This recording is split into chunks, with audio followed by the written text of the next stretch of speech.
So a very good evening, all the respected delegates, and it is a real honor to host a web symposium on journey with potassium abnormality on behalf of Bengal Forum of Clinical Pharmacology and Therapeutics and Inovocare Health Solution. I welcome you all to this webinar.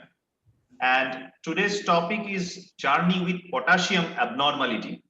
And we all know that in this COVID-19 pandemic, we are in search of inner positivity. And potassium is that ion. We all know that this is the intracellular positive ion, most concentrated intracellular positive ion. So we hope for inner positivity, and we are talking about today's potassium abnormality.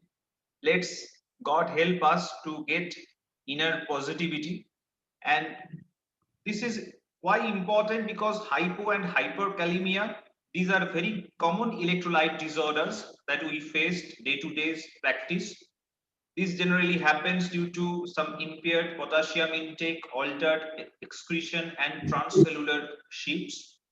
There are lots of medications which may be a contributing factors to this abnormality. And for that, today we have one clinical pharmacologist to talk on this subject. Along with, there is another important organ which is responsible for this disturbance of potassium in our body, that is the kidney. And for that, we have an expert nephrologist with us. So it is a real honor for me to welcome Dr. Vivek Goel, who is a renowned nephrologist from New Delhi, who is my junior in my alma mater, Archikor Medical College. Welcome you, Dr. Vivek Goel, in this podium. And it is my again an honor to welcome Dr. Sumallo Sen, who is another speaker and a very noted clinical pharmacologist in this country. He is my senior in School of Tropical Medicine.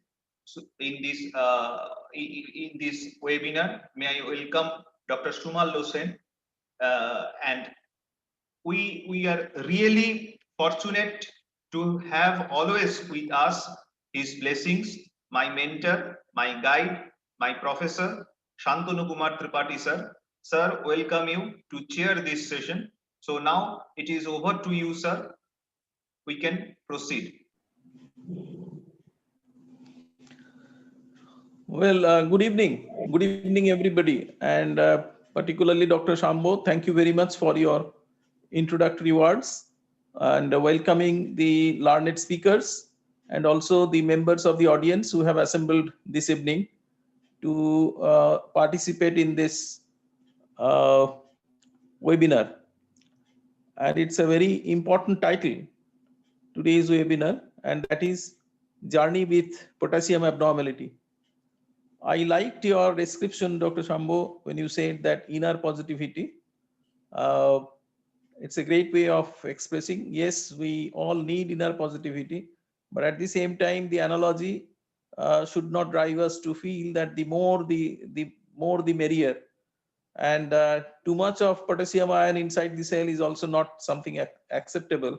While a high level of inner positivity is always welcome in our day-to-day activity or in our endeavor to remain enthusiastic and to remain active in the life that is otherwise riddled with a lot of problems and challenges, and that particularly we have experienced in the last 1 year, and possibly still we are part of the challenge. So without standing between the speakers and all of us who are here eagerly waiting to listen to the two learned speakers, I would rather stop here and welcome Dr. Sumallo Sen. Are you ready? Or Dr. Vivek Goel? Both of them are very young. Dr. Vivek Goel. First, Dr. Vivek Goel, great. So it was really nice to learn, Dr. Vivek, that you had your graduation from Arjikor Medical College, which again incidentally is my alma mater. Yes. So it's wonderful to listen to Dr. Goel, who is a nephrologist, and he is now in a hospital in Delhi. So Dr. Goel will be speaking on approach to potassium abnormalities from a nephrologist's perspective. And following which there will be Dr. Suman Losen, who is a clinical pharmacologist. He will be speaking on drugs and potassium abnormality, a clinical pharmacologist perspective. Potassium is an extremely important ion, as we all know, a cation, which is extremely essential for our existence. But at the same time, we should be also cautious to maintain the potassium homeostasis. Whenever this tends to go towards a lower side or a higher side, it creates all sorts of problems. And today, the experts will take us through the conditions and situations where such abnormality can happen. And with a special reference to Dr. Shumallo, will be speaking on the interaction with the different drugs, how drugs can also affect and impact on the potassium homeostasis, and how to guard against that. And while Dr. Vivek will have a more general view on the approach to potassium abnormalities, uh, when you say approach, how to really suspect, uh, how to do the workup, how to come to a diagnosis, and how to manage. This is, I think, I suppose, what Dr. Vivek Goel will be dwelling on. Let's hear Dr. Goel. Over to Dr. Goel, please. Thank you. A very good evening, Tripathi sir and Dr. Shambho Samadar. Thank you very much at the onset for having given me the opportunity. And it is more a delight to be knowing that both the stalwarts here in this symposium are of my alma mater as well. So I really got a very short time to prepare this, but it was Shambhoda's order, so I had to follow this. So and we had I would be speaking more from a clinician's point of view, more from the nephrologist point of view, as to how we see the patients in day to day life and how we manage it. It will not be more of a theoretical discussion, I mean, because it's a learner audience, we all know. And the potassium homeostasis and the etiologies will be taken care of by the learned speaker, Dr. Shomalio Sen, the clinical pharmacologist, and I will be speaking more on the approach to it, how to diagnose it, and of course, the management in a nutshell. So please allow me to share my screen. Yeah, Rohan, can you please unshare your screen so that?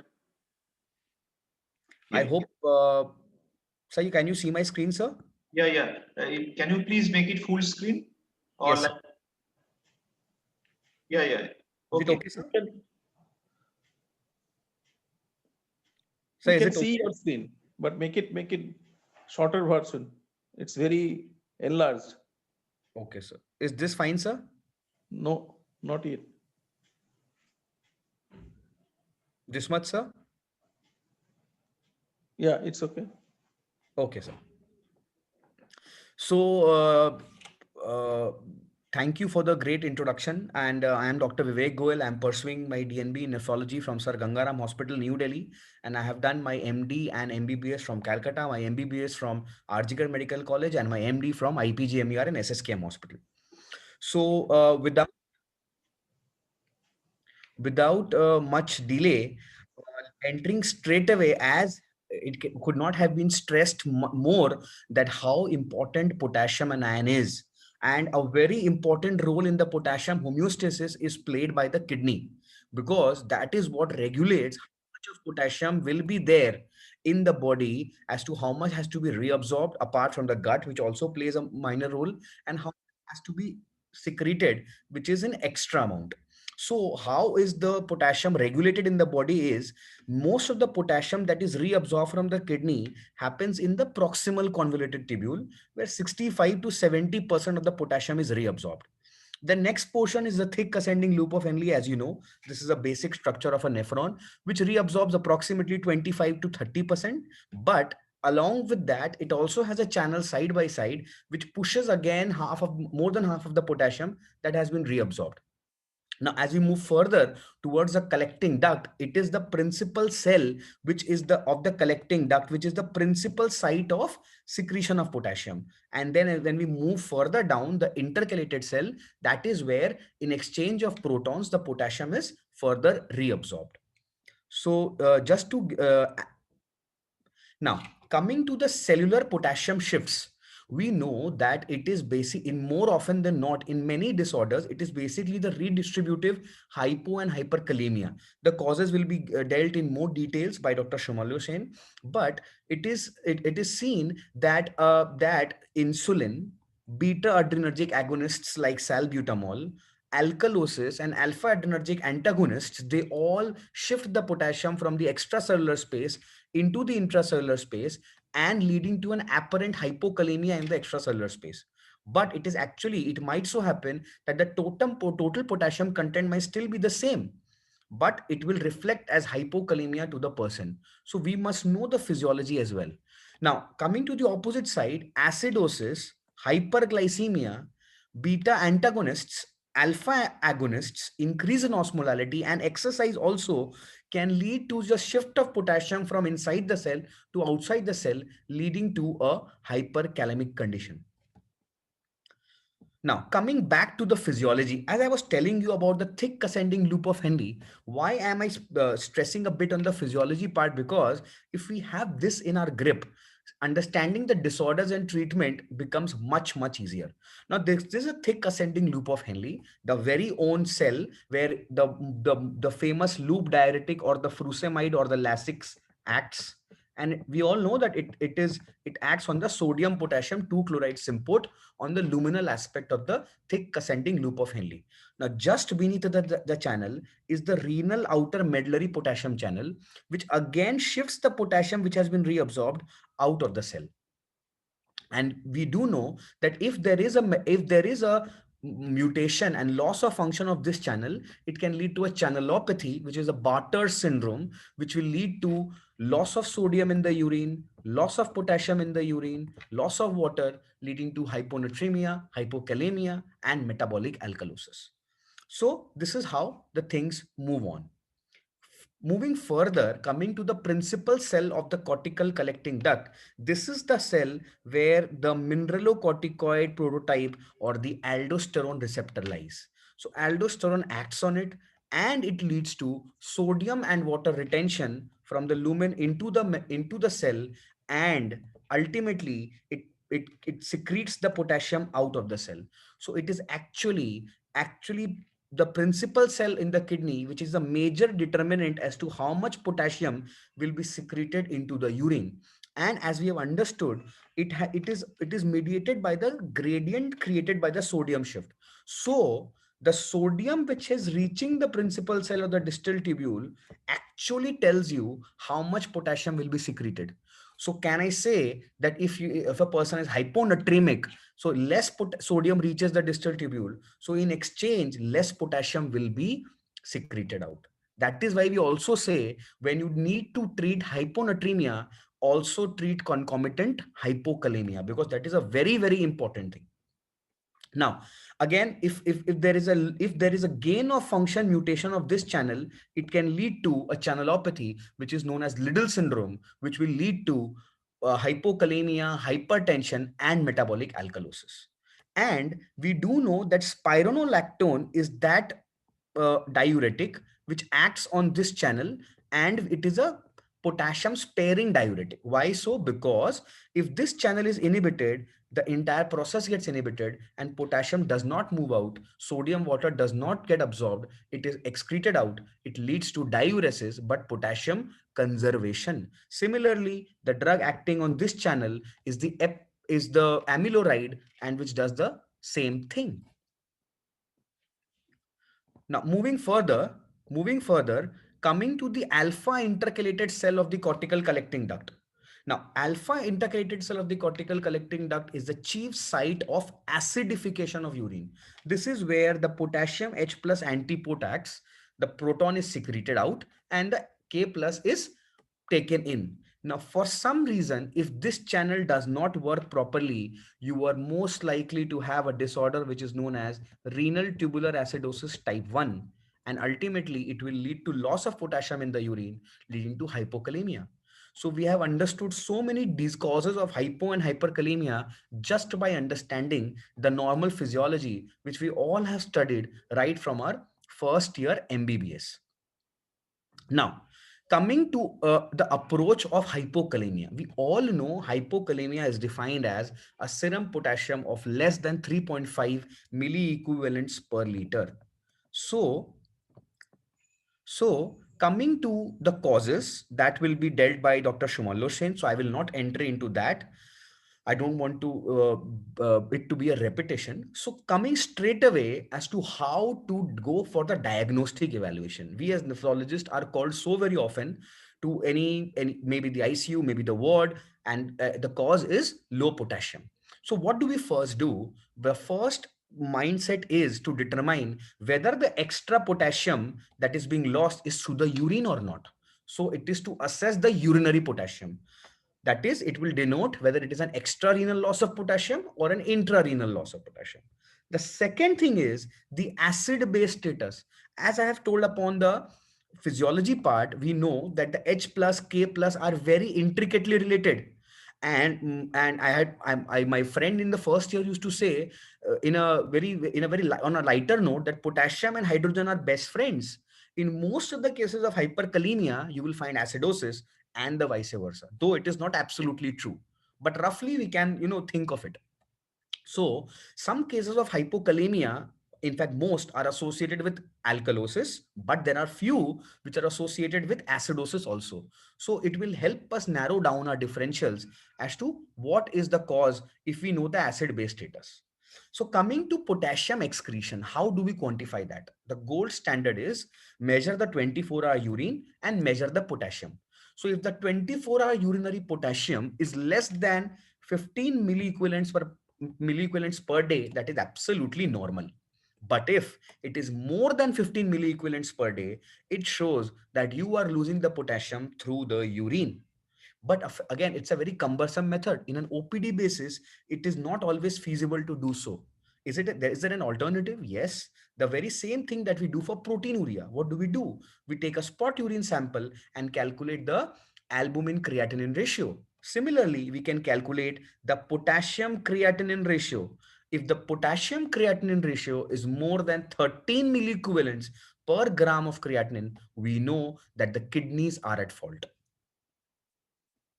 The next thing, after we've known whether it is the renal or the extrarenal loss, the next thing is to know the acid base status.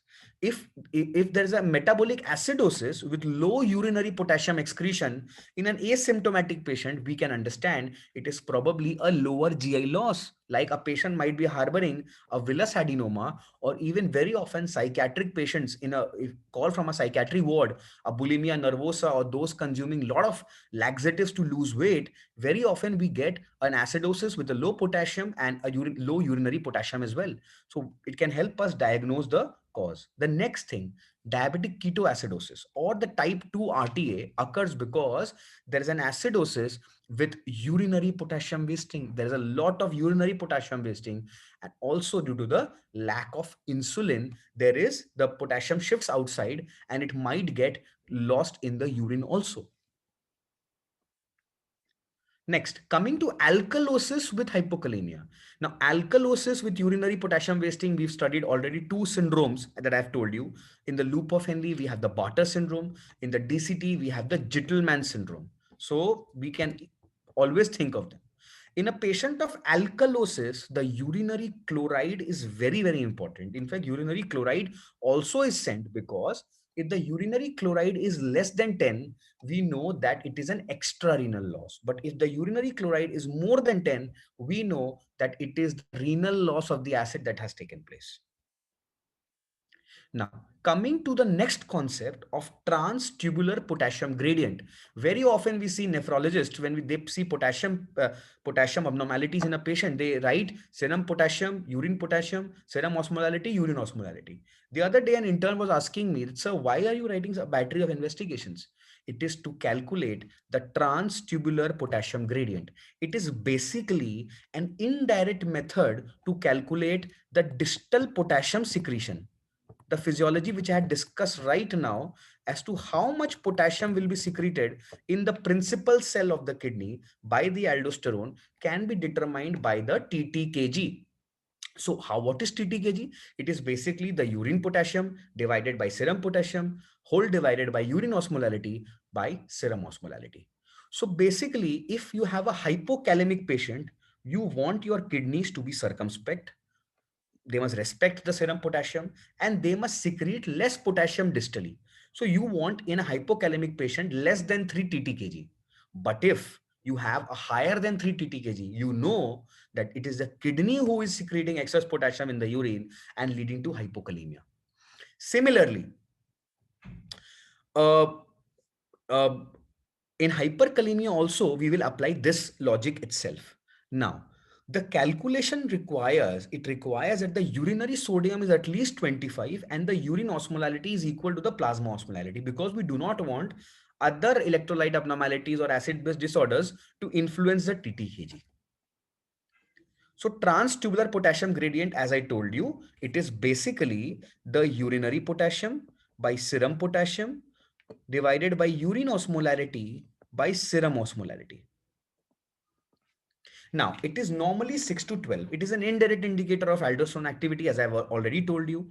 In hypokalemia, you expect it to be less than 3. If it is more than 3, you know that the patient is having hyperaldosteronism, maybe primary, maybe renin, maybe a renal artery stenosis or whatnot. Now, coming to hyperkalemia, which we will discuss further, in hyperkalemia, you expect that your kidney will excrete more potassium distally to get rid of the potassium. So you expect it to be on the higher range, maybe greater than 10. But if you find a low TTKG, you know that it is your inability of the kidneys to excrete potassium is what is leading to hyperkalemia. How we will go further, I will discuss in the hyperkalemia.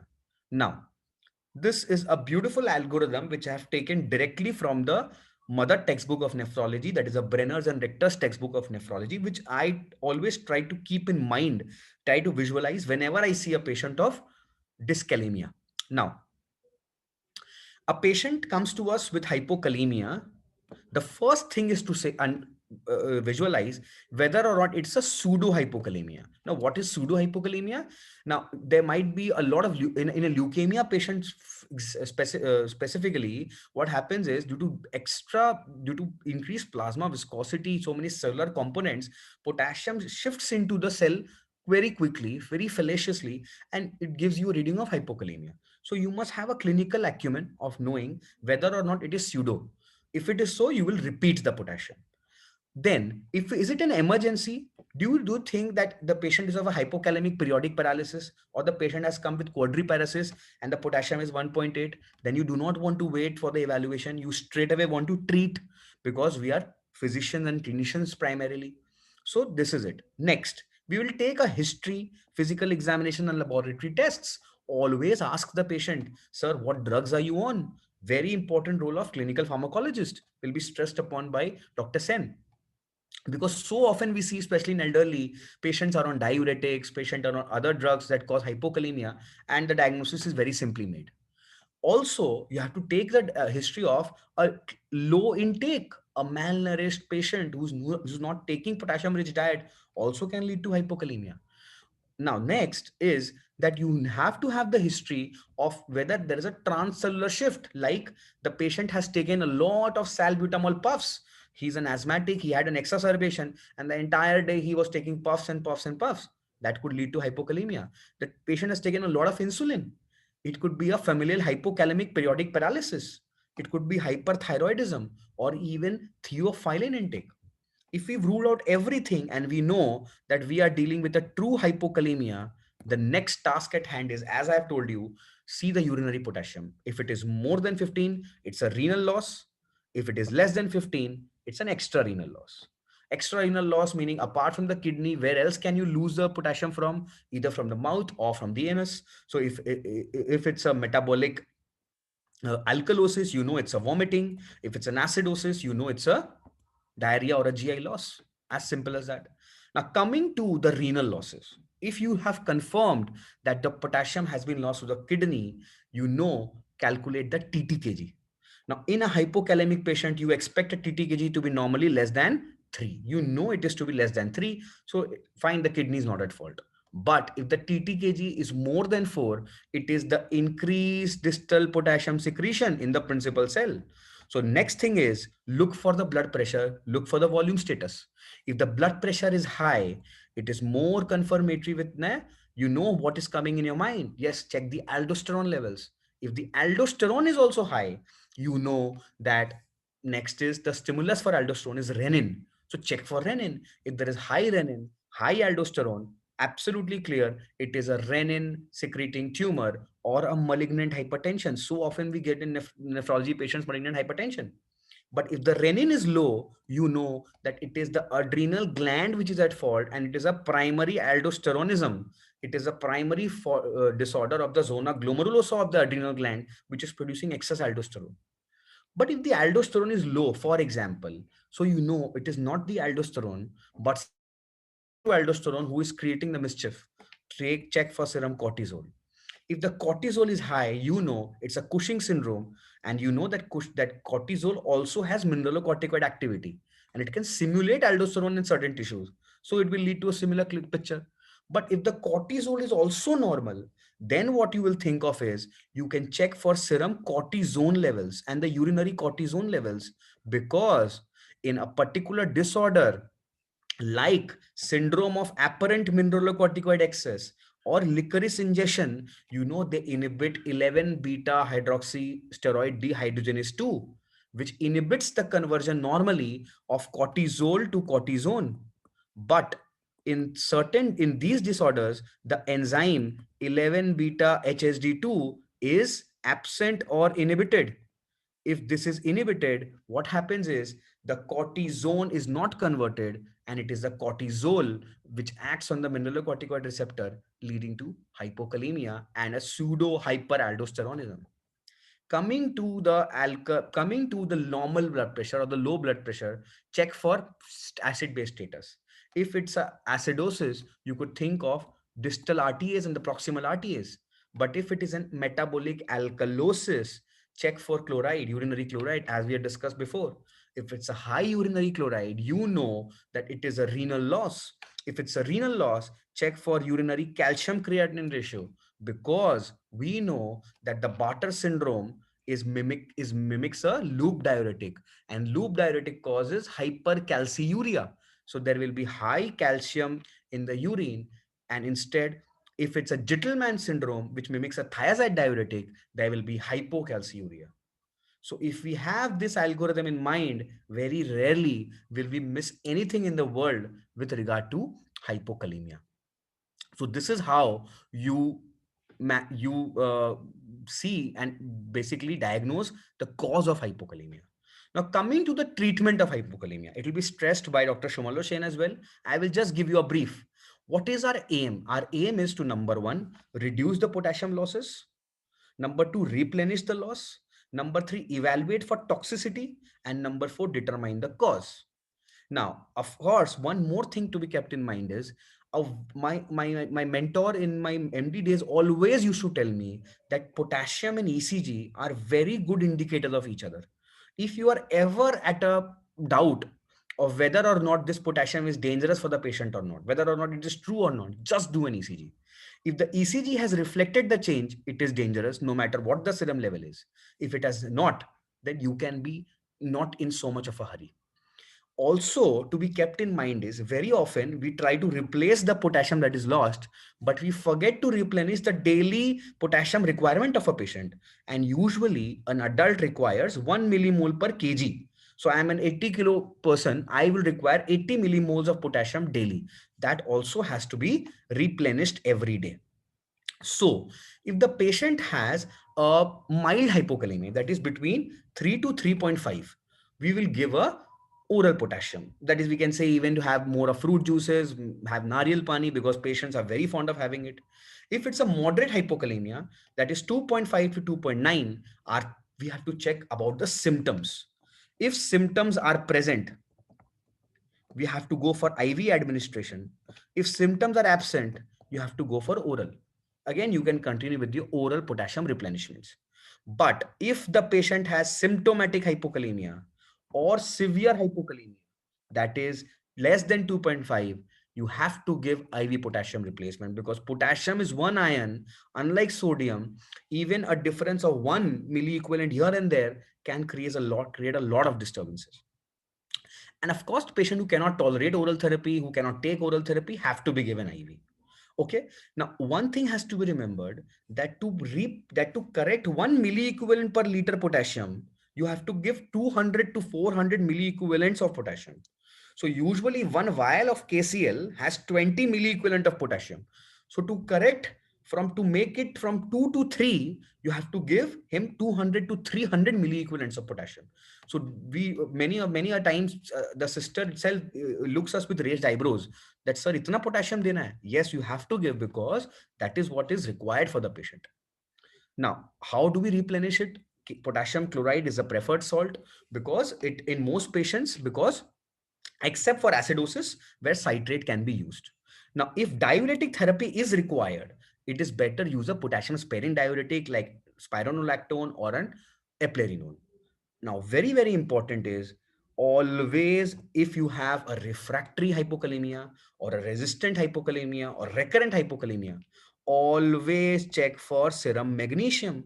Why is that so?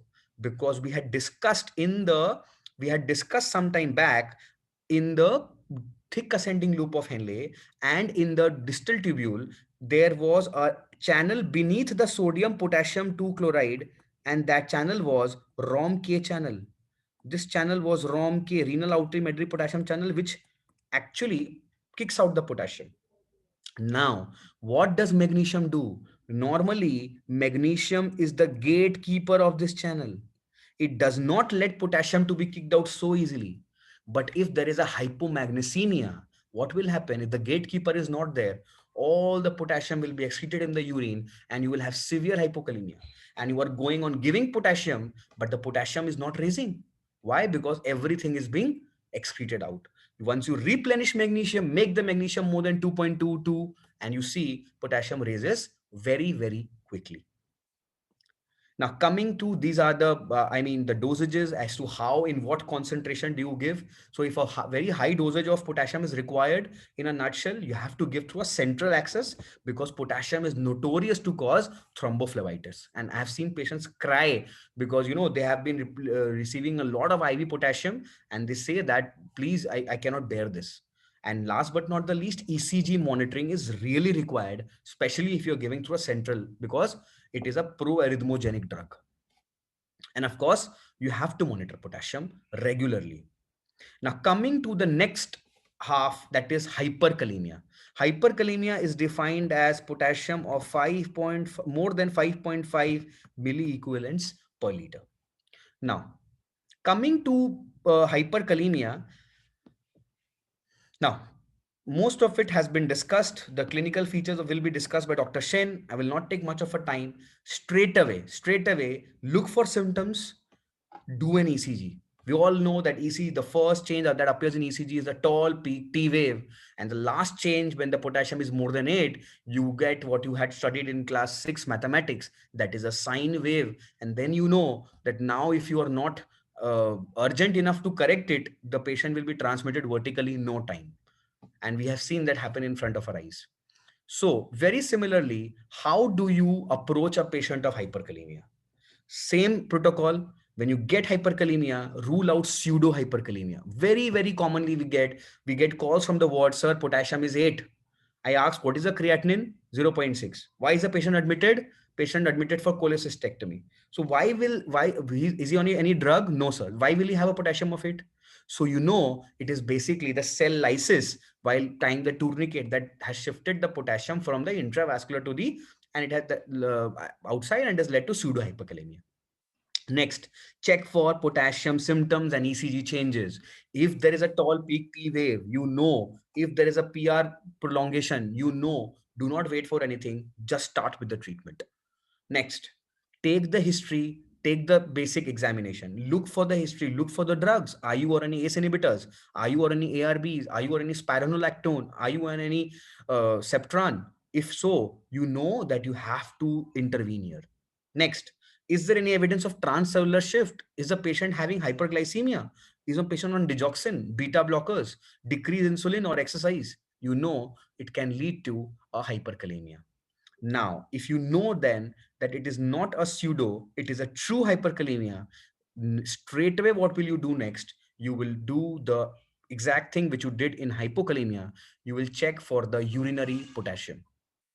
If the urinary potassium is less than 40 millimoles per day, so you know it is hypokaluria which is happening, less potassium in the urine, and it is basically the kidney which is at fault. So now you will check for the urinary electrolytes. If the urinary electrolyte shows less sodium, less than 25, so you know there is a distal sodium, decreased distal sodium delivery. So if the sodium is delivered less there, you know potassium will be excreted less, because we have studied that in the principal cell.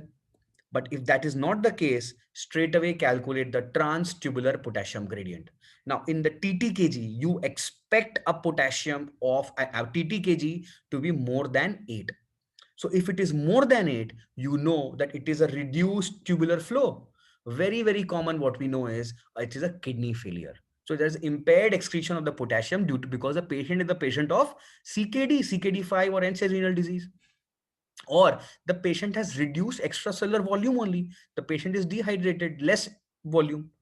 Next, if the TTKG is less than 5, you know that it is the decreased secretion of the potassium distally which has led to hyperkalemia. What will you do next? Who causes the secretion of the potassium? That is the aldosterone, which I was acting on the principal cell. Please remember that diagram. So what will you do next? You will check for the alpha. You will give the patient a dose, a tablet of alpha fludrocortisone, which is a mineralocorticoid. If after administering this, the TTKG improves, so because now you know that it was a deficiency of aldosterone which was causing the defect. So you know it's a low aldosterone, and you will check for the renin. If the renin is low, aldosterone is low, it is known as hyporeninemic hypoaldosteronism, which is the most common cause of which is diabetes mellitus. So often we get calls, a long-standing diabetic, creatinine of 1.3, 1.4, coming with a potassium of 7. And we know what it is. So other causes are NSAIDs, beta blockers, tubular interstitial disease. Now, next, if the renin is high, but the aldosterone is low, so it is the adrenal glands failure. It could be a primary failure, secondary failure. So it could be a Addison's disease, or it could be a drug-induced cause. Next, if the TTKG is less than 8 still, so you know that TTKG is, the aldosterone is there, but it is the receptor resistance that is causing the problem. So you know that it is a resistance. What are the causes? It is the spironolactone. It is a trimethoprim. So often we cause, and it causes the renal tubular acidosis type 4. So all of these mostly are causes of RTA type 4, which is basically either the quantitative defect or the qualitative defect of aldosterone action on the principal cell of the cortical collecting duct. Last but not the least, how do you treat hyperkalemia? The algorithm remains the same. If the potassium is more than 6.5 or the potassium is more than 5.5 plus clinical features, that is on ECG you get tall peak T wave and rest of it, you have to give the patient and the acute treatment of hypokalemia. The first treatment you give in severe hyperkalemia or that with ECG changes is, the first treatment is always and always calcium gluconate. Now the next question, does calcium gluconate decrease the serum potassium? No, it is a membrane stabilizer and it will always give you more time. It will prevent arrhythmias. And we all know right from our internship, my seniors, Dr. Shambuda himself had told me the rule of 10% calcium gluconate over 10 minutes in 10 ml of 10% calcium gluconate in 10 minutes. The next thing, what reduces the potassium very fast is the glucose insulin trip. So we give 8 units or 10 units of human actrapid insulin in the dextrose to prevent hypoglycemia, and we inject it. Next, can we do something else? Yes, as a nephrologist, when I come to picture is when the potassium is very high, it's refractory, maybe it's a life-threatening condition, or it's a dialysis, it's a CKD patient, I straight away go for a hemodialysis. We straight away go for a hemodialysis, and if the potassium is more than 7, we go for a potassium-free dialysate bath. So we know that how the greater the difference between the blood potassium and the dialysate potassium, the greater the potassium will reduce, because it is the process of diffusion that is taking place. So we do it that way. Last but not the least, how to treat a chronic patient of hyperkalemia? Diet modification. Always. Very recently, we saw a patient who was having hyperkalemia, and on inquisitiveness, on asking her again and again, she told, "Sir, I'm very fond of broccoli," and she was having a lot of broccoli, and that was what leading to hyperkalemia. Stop the interfering drugs. Stop ACE inhibitors, ARBs. I know which are very indicated in nephrology patients because they reduce the progression of CKD. But if they are causing hyperkalemia, you have to stop that. You can give a combination of diuretics. Very often, especially in CKD patients, we give a combination of a loop diuretic and a metolazone, because metolazone is a thiazide-like diuretic which causes a lot of caliuresis. Next, alkali therapy may cause increased potassium clearance. Now, very often, another drug that is used as nephrologists are exchange resins, which is the calcium or the sodium polystyrene sulfonate. And what they do is they exchange the potassium, gut potassium, in exchange of the ion which is attached to them. So they take away the potassium, and that is excreted from the gut in the form of a stool. And last but not the least, the two new drugs that have been added to the armamentarium of hyperkalemia is the patiromer and the sodium zirconium cyclosilicate. These both are non-absorbable polymers which go in the gut, and they exchange the potassium in exchange of calcium for patiromer and in exchange of ammonium for zirconium cyclosilicate. Last but not the least, the last portion of that algorithm which we had discussed, where there was hypoaldosteronism, we know that we will give the patient fludrocortisone, and so often we give fludrocortisone 0.1 milligram OD with the risk of a bit of increased blood pressure and sodium retention though, and the potassium comes normal 2 days later. So this is how we treat hyperkalemia. So with this, I come to the end of most of it. But just before going, I would like to discuss two or three case scenarios, which I have seen personally also. And I would like the input of the audience as well, if I get the permission of respected Tripathi sir and Dr. Shambhu sir. Sir, can you hear me, sir? Yes, yes, Vivek, I can hear you. Sir is most probably in muted, so you can go on. Yeah. The first case we saw was a 23-year-old woman with a diabetic type 1 DM. She came with a lot of osmotic symptoms, abdominal pain. She told that she was, she ran out of insulin 3 days ago. Her blood sugar was 755, creatinine was 4, and potassium was 7.1. So basically, she was a case of diabetic ketoacidosis without any doubt. Now, which of the following statements is accurate? That what is the best treatment for this hyperkalemia? Is it a exchange resin? Is it no ECG needed because her potassium will improve once her insulin is administered? No, ECG is very much required. She probably has pseudo hyperkalemia because of high WBC counts, but no, where are the WBC counts? It is only 11,000. Usually we get it in leukemic patients where there are 60, 70, 80,000 counts.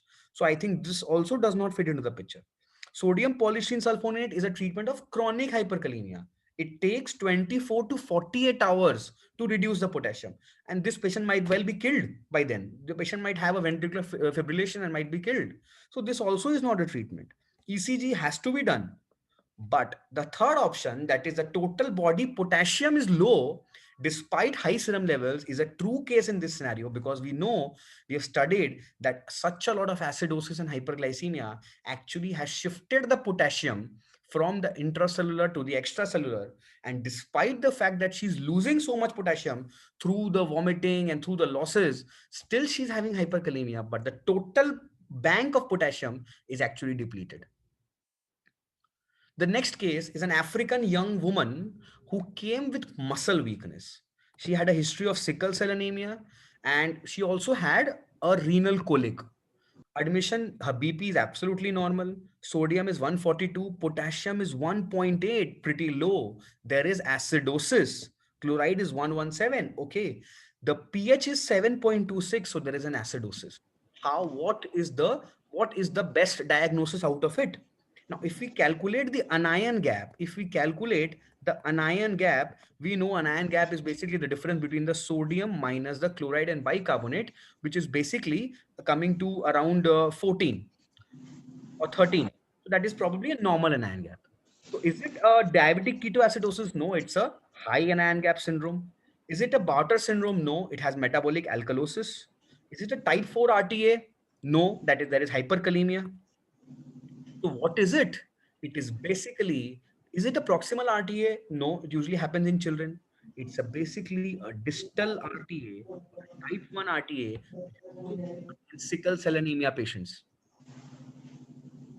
And last but not the least, this patient is still admitted in our wards, and this is basically the domain of clinical pharmacologist. 33-year-old man, post-transplant, diabetic, on triple immunosuppression, on basically mycophenolate mofetil, everolimus, and steroid. He came with fever and shortness of breath. X-ray showed infiltrates. We did a bronchoscopy. Was diagnosed to be pneumocystis carni pneumonia. The next thing we do is start him on IV Septran, trimethoprim sulfamethoxazole. What we see is the before that the potassium was normal, and after starting this, the potassium is raised. So, what is the cause?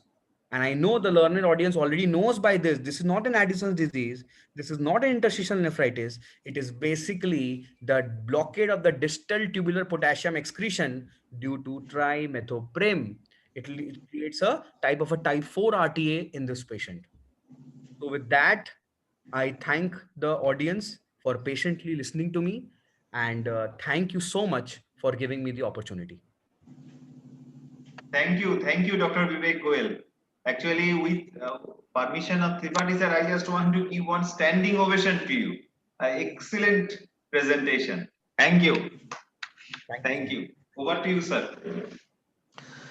Yeah, no, really, it's really excellent. And I was just wondering that you know probably that Medical Council of India has come up with that competency-based medical curriculum for undergraduates from last year.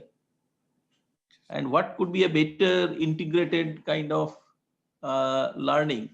So when the students are in their very first year, okay, when they are trying to learn about physiology, biochemistry, and the homeostasis of the different ions and electrolytes. So this kind of lecture, it's great that this lecture is being recorded. I am feeling like using this lecture, okay, with your permission, for the undergraduates also. After a few say months they spend in the Department of Physiology and Biochemistry. So I talked to the heads of the departments of physiology and biochemistry.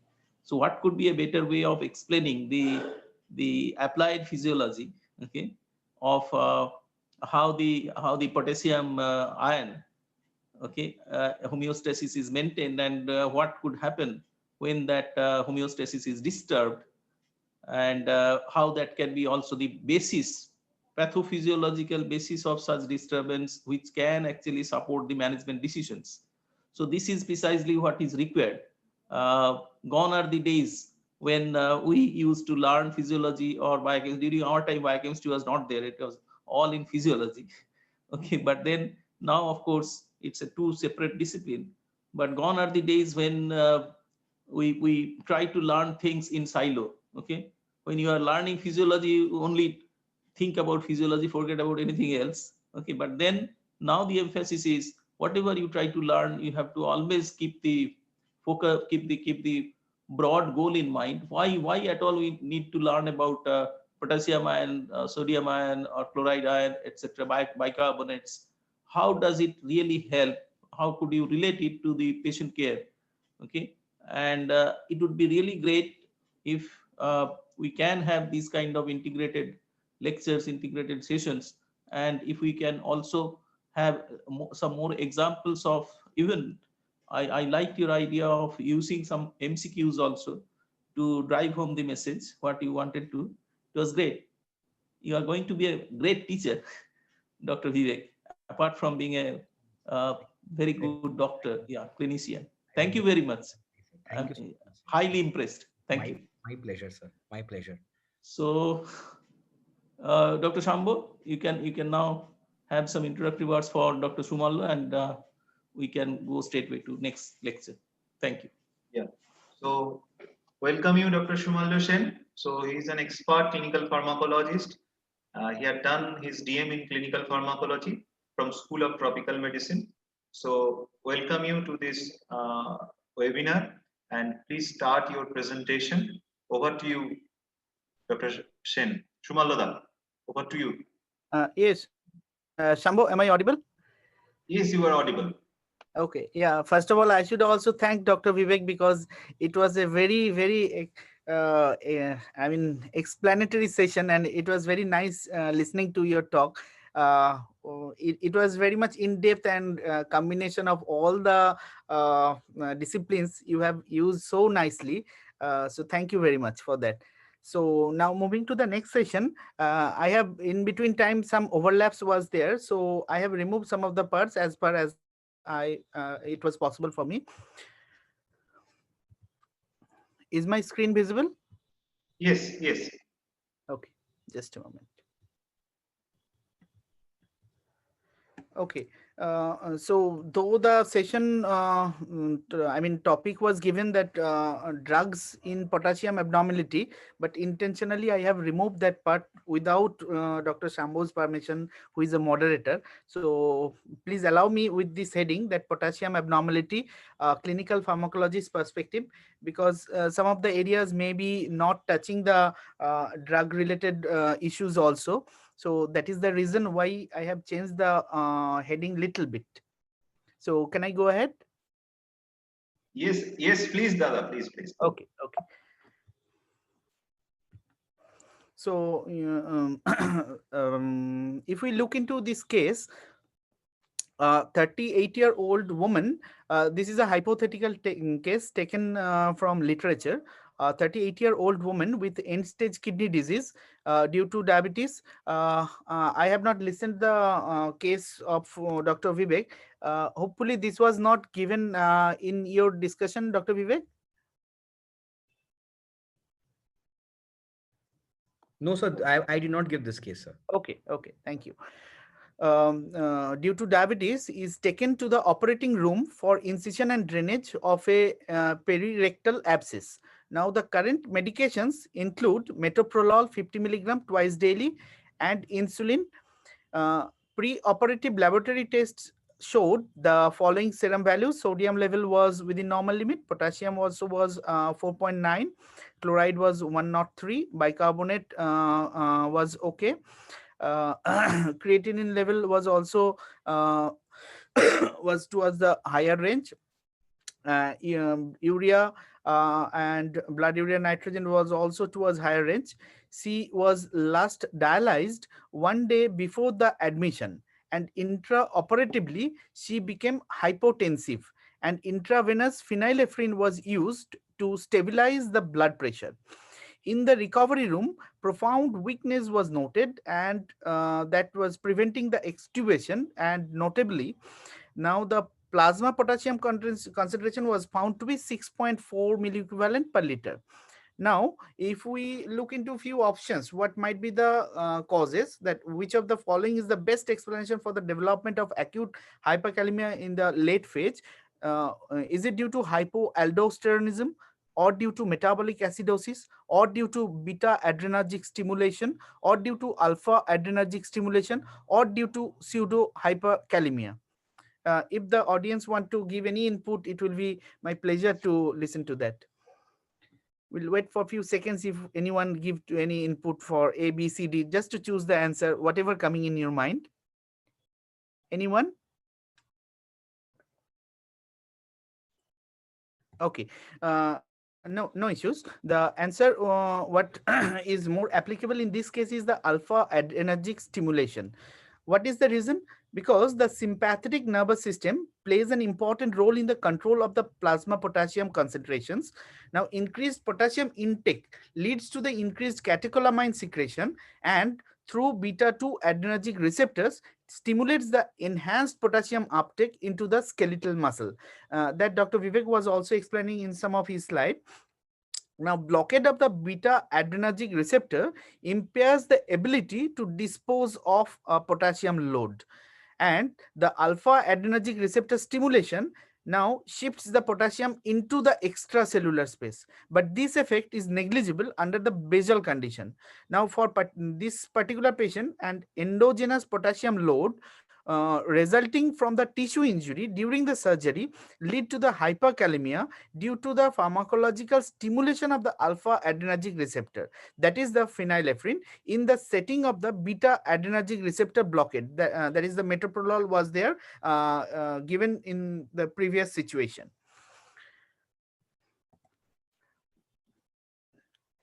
Yeah, if we look into there are lots of articles available with the similar heading, that potassium abnormalities in current clinical practice. What are the frequency? What are the causes, severity, and management? In few of the hospitals, they do few studies in their hospital. What are the causes? What is the severity of the potassium abnormality?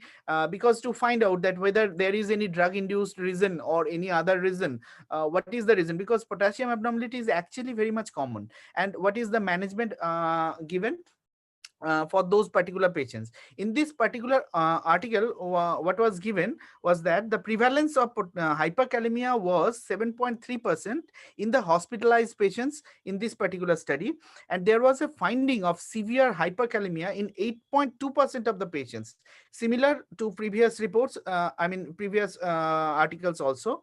The main etiologies of the hyperkalemia in these patients were medications, and among the medications, what it was found for that particular hospital is NSAID, RAS blockers, beta blocker, spironolactone, and heparin. Apart from the medications, what are the other causes that was found is chronic kidney disease, insulin deficiency, and the hemolysis. Among all these reasons, the RAS blockers were the most common cause of hyperkalemia, which is actually supporting the previous articles also. So this one we can also run in our hospital in different situations, because this might actually alert us that these are the reasons which causes hyperkalemia or hypokalemia, and we might be alert for the next future patients.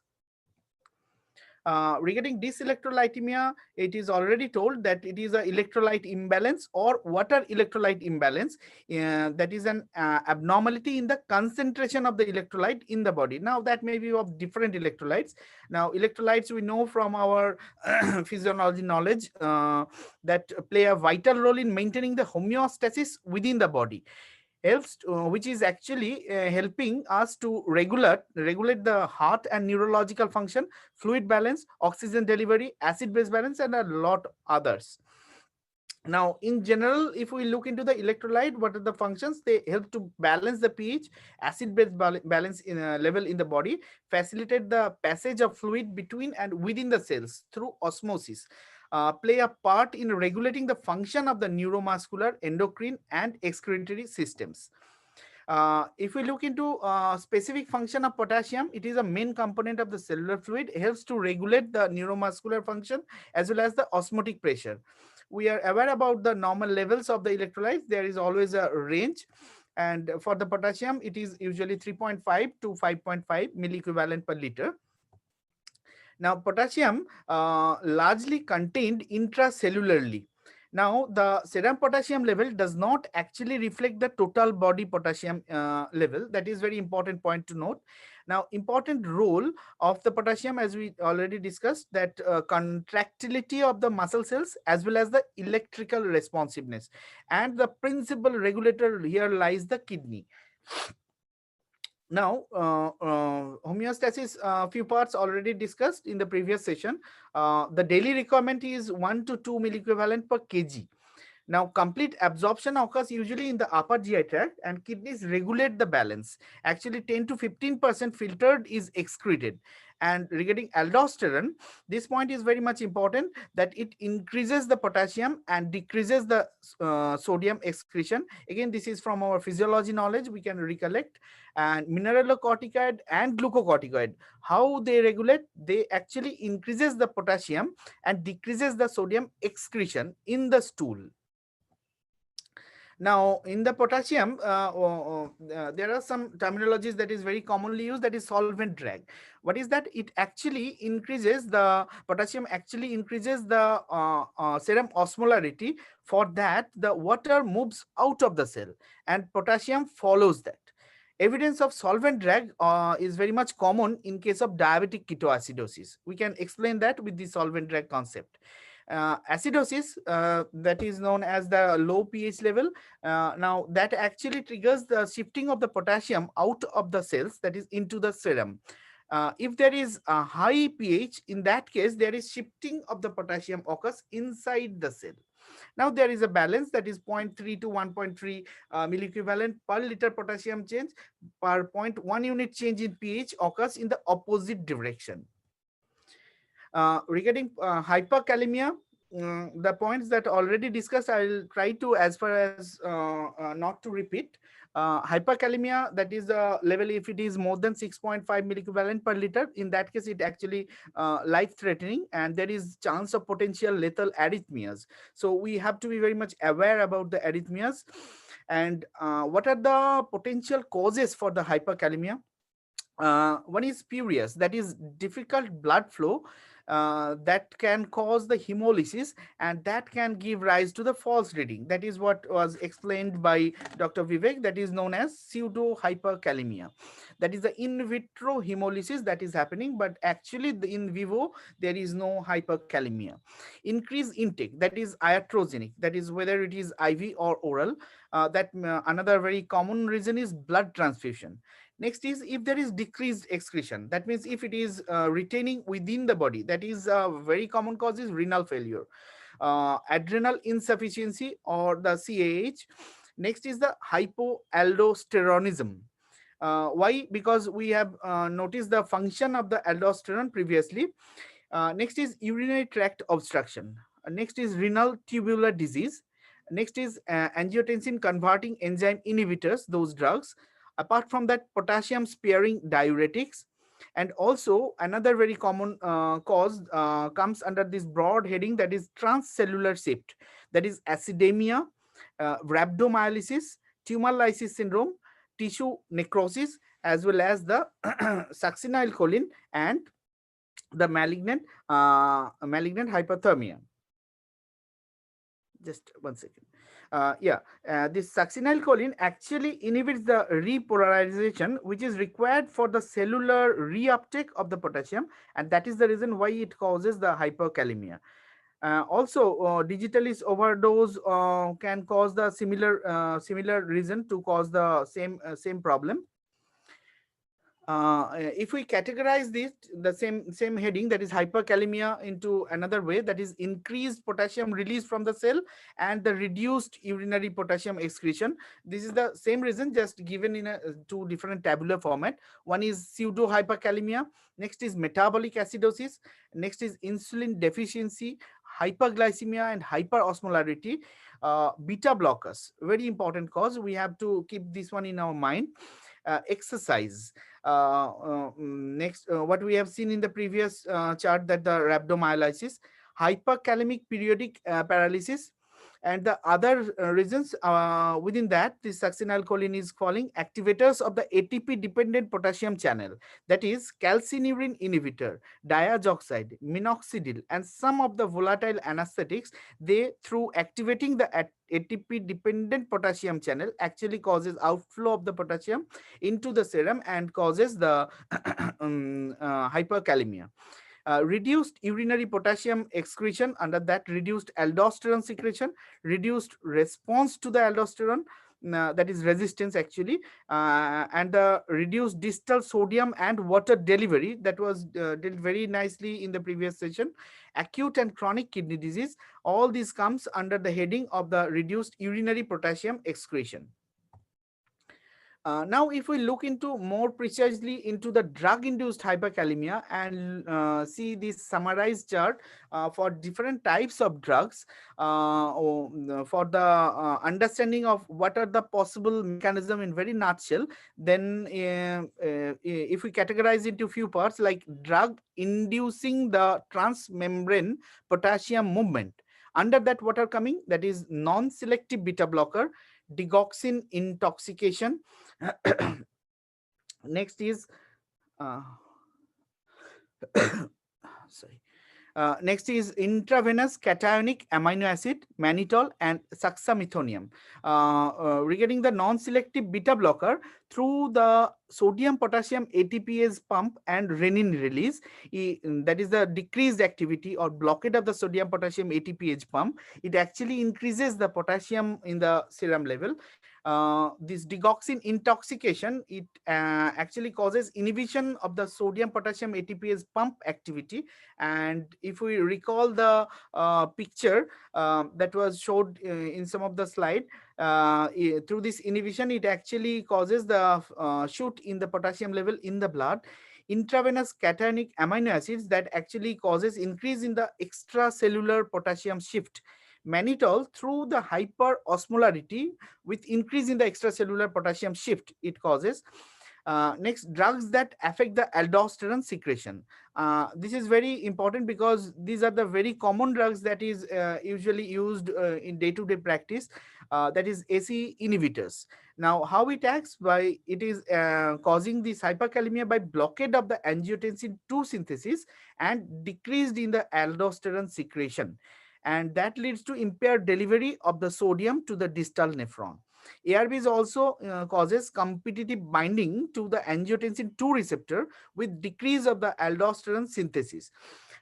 If we look into the direct renin inhibitors, how they causes the hyperkalemia, it is by inhibition of the conversion of the angiotensin to angiotensin 1 with decrease of the aldosterone formation. So this step-by-step formation with the blockade can cause increase in the potassium level indirectly. NSAID and COX-2 inhibitor, that is also a very important drug to note because that is also very commonly used. Decrease of the prostaglandin mediated renin release and the renal blood flow and the GFR. Through this, it causes hyperkalemia. Calcineurin inhibitors, it causes actually decrease in the aldosterone synthesis and the sodium potassium ATPase pump activity. And drugs that causes tubular resistance to the action of the aldosterone, like aldosterone antagonist, they causes blockade of the mineralocorticoid receptor. Potassium sparing diuretics, they causes blockade of the luminal sodium channel. And trimethoprim, pentamidine, they causes blockade of the luminal sodium channels. Through that, indirectly, it causes shoot in the potassium level. And lastly, potassium containing agents like salt substitute and alternatives, penicillin G, stored blood products that actually acts as a potassium source, and by that way that causes hyperkalemia. Any cause of decreased aldosterone release, such as that is induced by hyporeninemic hypoaldosteronism or certain drugs, can diminish the efficiency of the potassium secretion and indirectly can lead to the hyperkalemia and metabolic acidosis. Now, this type of metabolic acidosis is called type 4 renal tubular acidosis. There are a number of causes of hyperkalemia that we already have seen in the last few slides that are due to reduced response to the aldosterone, and that is called aldosterone or mineralocorticoid resistance. Now, the most common are the administration of the potassium sparing diuretics and acute and chronic kidney disease, in which other factors also may contribute. So there is a lot of overlap. If we again categorize into in two different ways, that what are the causes of hypoaldosteronism? One is we can say that reduced aldosterone production, and another we can say that the reduced aldosterone function or the aldosterone resistance.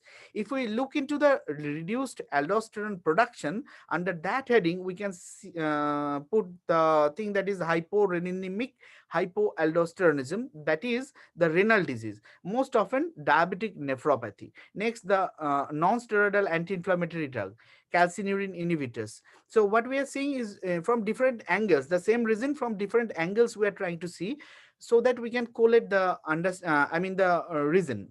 Now, angiotensin inhibitors such as AC inhibitor, angiotensin 2 receptor blocker, direct renin inhibitors, they also actually causes reduced aldosterone production. Chronic heparin therapy, that also causes impair in the aldosterone synthesis. Primary adrenal insufficiency, that directly causes reduced aldosterone production. In case of chronic disease or severe illness also, there is chance of reduced aldosterone production. Some of the inherited disorders with pseudo hypoaldosteronism type 2 or Gordon syndrome, and the congenital hypoaldosteronism, that also can lead to the reduced aldosterone production, and by that way the potassium abnormality. Aldosterone resistance, now under that heading, inhibition of the epithelial sodium channel or ENaC channel, that is in short. The potassium sparing diuretics such as spironolactone, eplerenone, amiloride, triamcinolone, antibiotics, trimethoprim and pentamidine, they causes aldosterone resistance. Pseudo hypoaldosteronism, there are certain categories like type 1 that actually causes the aldosterone resistance, and there is also chance of voltage defect in certain channels, markedly reduced distal sodium delivery, that leads to that. And apart from that, SLE and some other disease like sickle cell disease, that also leads to this voltage defect, and by that way aldosterone resistance, and by that way potassium abnormality. Now, coming to the hyperkalemia, if we look into the clinical presentation, usually some neuromuscular effects are seen, like delayed repolarization and the faster depolarization, slowing of the conduction velocity, and that is seen as paresthesia, weakness, and flaccid paralysis. If we look into the ECG changes in different blood levels like 6 to 7.5, then there is a tall peak T wave. If it is around 8, then the PR interval is prolonged or the wide QRS. If it is 9, in that case, it is seen that ST depression and the further widening of the QRS.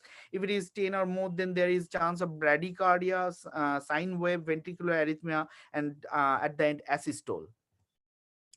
These are some of the pictures of the previous table. Here we can see the tall peak T wave. Here is loss of the P wave and widened QRS with a tall T wave, widened QRS and a tall T wave. In the management of the hyperkalemia, already very nicely discussed in the previous session. So here, first of all, what Dr. Vivek said, that calcium gluconate from our school days, we know that it actually increases the threshold potential, and by that way decrease the cardiac cell excitability. So it actually stabilizes the membrane. Bicarbonate is actually stimulating an exchange of the cellular H plus ion for the sodium ion. Thus, it's stimulating the sodium potassium ATPase. And insulin is actually shifting the potassium into the cell through the sodium potassium ATPase pump. And apart from that, beta agonist, it actually promote the potassium shift into the cell. So that is the reason why these drugs are used, and in this particular dosage it is used. Apart from that, sometimes for increasing the elimination, hemodialysis or hemofiltration, that is very very useful to use if it is not acting through the previous reasons, and also if it is life-threatening and very emergency condition. Apart from that, some binding regimes are also used that actually eliminate through the feces, and furosemide is used for eliminating through the urine. Regarding this drug, patiromer, what Vivek was also talking about, we have done one systematic review and meta-analysis study a few years ago to look into what is the efficacy and safety of patiromer in hyperkalemia in patients with heart failure and CKD. And what we have found with the limited studies, what was available during that time, that although patiromer seems promising, but more trials with active comparator are essential to finalize its indication and use in hyperkalemia.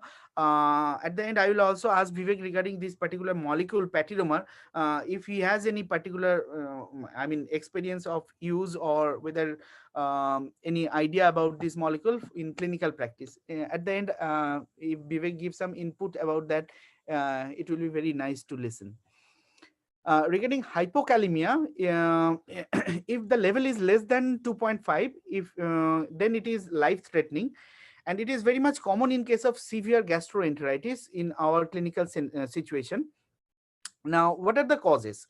One very common cause is distribution from the extracellular fluid, like hypokalemic periodic paralysis. That is one reason. Insulin, beta agonist, catecholamine, xanthin. If there is decreased intake, that is why in the previous talk he was talking about the diet. Diet is very much important to maintain the keep the potassium level in the normal level. Extra renal loss like diarrhea or laxative abuse or perspiration, uh, all these are very much important.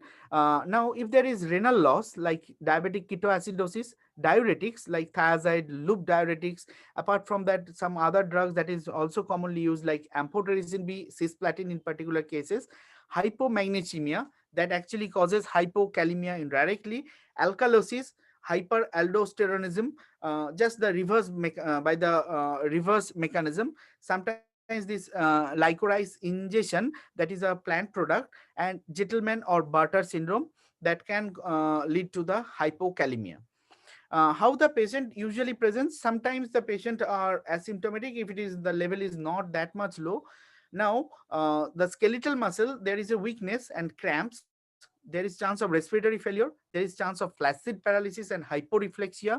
In the smooth muscle, through the effect of this low potassium level, it can lead to constipation and urinary retention. And in the ECG, we can see very common features like flattened or inverted T wave.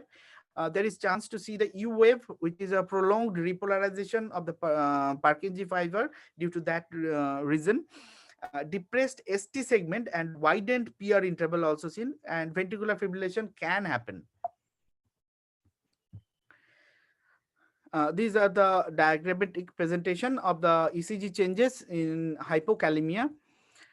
Regarding treatment, again, this has been very nicely dealt by Dr. Vivek in the previous session. So I will just touch few points like what are the principles of the management, that treatment of the cause, correction of the deficit or the excess, ensure the maintenance, because if we are not ensure the maintenance, then again the same thing will happen. Correction of the ongoing loss or excess. Regarding the ensuring the maintenance, we have to be very much extra cautious about the drug, because if the causating agent as a drug is there, in that case again the patient will fall into the same situation after a few days or after a few weeks. There are some formulas for correction of the potassium, like required potassium is equal to 0.3 into body weight, and the desired minus the measured level. This is a basic formula. With that, you can calculate how much to be given. And the protocol for correction is that for mild hyperkalemia, we have to keep in this range, for moderate like that, and for severe, it is like that. For steps of correction, first step is calculate the deficit with that particular formula, then calculate the maintenance, choose the route of administration of drug, choose which drug to be given, choose the fluid if needed, and consider the morbidity also. This potassium chloride is the agent for used for supplementation that is available as oral as well as intravenous formulation. For the oral syrup, it is usually the 5 ml contains 6.7 millimole. With that we can use the deficiency, and from that we can back calculate that how much to be given, that how much ml should be given. And in the injection also, 1 ml contains 2 millimole and 1 ampule contains contains 10 ml. With these, we can actually indirectly calculate how much to be given in that particular patient if it is required to be given intravenously. One very common adverse effect of oral potassium chloride is the GIT irritation. So we have to keep that one in mind. And along with esophageal and the small intestinal erosion and stricture, that is also a very common feature. So all these things we have to keep in mind while giving the potassium chloride. I'm very much sorry because I was not able to put a summary slide, but it will be very nice if you ask any question or any doubt or any input also. If you give, that will be very useful for all of us.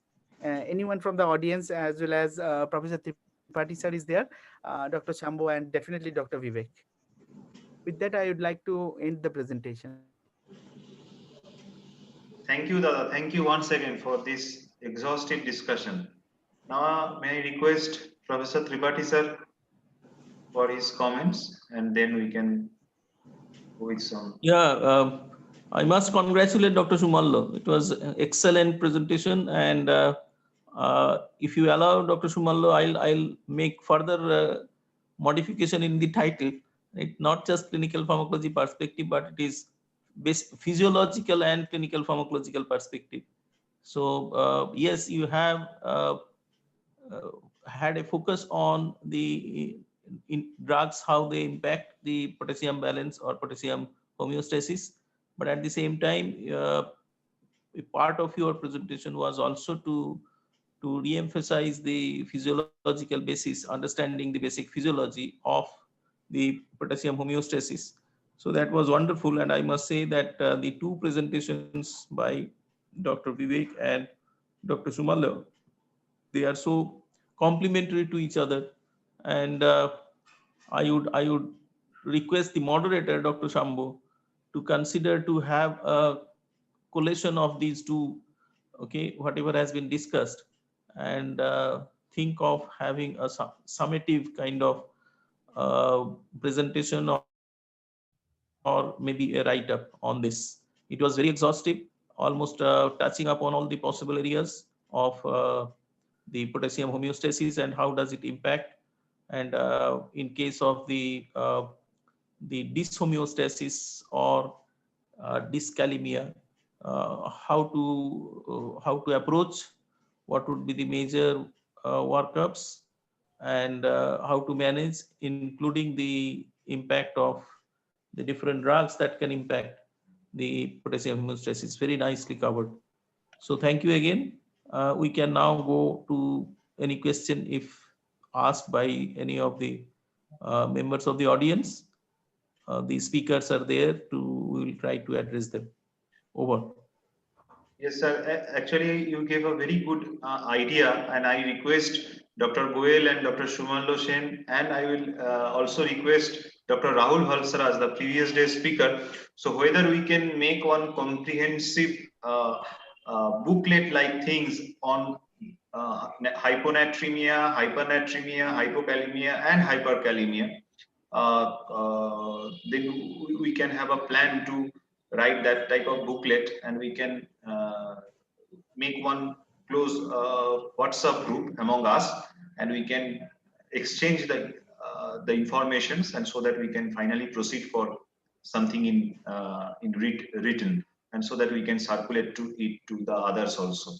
Shambhu, I'll request, sorry for interruption. I'll request you or Tripathi sir, if you make another session on bicarbonate and magnesium, because that is also very much common and very much important, and that is, I would say, that less discussed compared to hyponatremia and the potassium abnormality. That would be very much enriching of the audience. What is coming in my mind.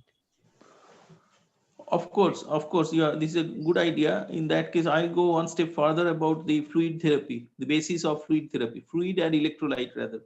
That overall, that will also cover areas which remain mostly neglected during the theoretical discussion, because all these will be otherwise very much pragmatic and patient care and patient management orientation would be very much there. So it would be great idea to also discuss about magnesium, bicarbonate, and at the end, decision about the fluid and electrolyte therapy. Uh, how do you decide when you decide about fluid therapy, and the how do you decide about even if you think of the not just electrolytes and saline and electrolytes, but then even for glucose, okay, dextrose. So that could be more comprehensive. Then let us have a few more in the series, and then we'll try to compile all this.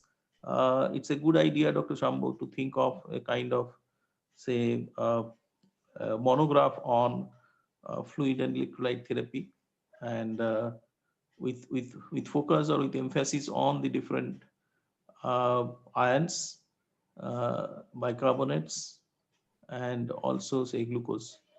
That would be a good idea. Over. Thank you, sir. So any question, any comments? Vivek, if you have any input regarding the patiromer, I mean hypothetical, theoretical, or practical, I would very eager to listen to that. Sir, to be very honest, I also don't have any practical experience, because from what I know, it has been made available in India, but the cost is really very high Okay, okay, compared to the exchange resins that we use in normal day-to-day practice. So the cost is very high, and I think that is one of the limiting factor. And as you mentioned, still the trials regarding the safety and the GI safety and the efficacy, and still I think more trials have to be done. And the trial on the sodium zirconium cyclosilicate, which was also published, I think it was a harmonized trial, and still it raised some questions on the safety, but still availability and the cost is a big issue. okay, okay. Is it Can you available can you in think India? of as an extension of this series? Can you think of maybe another day on discussing the trial report of these two new drugs? Okay, brief on the some trial report that is available, and the drug monographs or drug information about these two new drugs.